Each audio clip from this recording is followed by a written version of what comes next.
Good day, guys. Na anọgidekwe m na gada m nọgide agụụ a na-agụ m nche ihe m ga-eri ncheta trenches spaghetti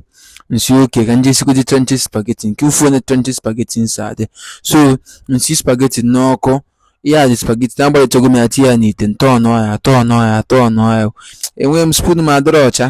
nsị ka nje tọnụ ngarị fọkit biko mbịa na-eji spaghetti n'ebe a nzaa ya mmiri saa ya ọ bụrụ imesi spaghetti na-eza ya mmiri saa ya asa so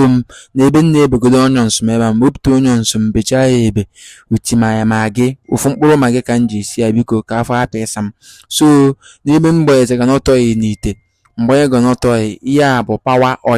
oil fọkit ọmakpọ company unu afa biko company unu emego m ihe but I will still use your company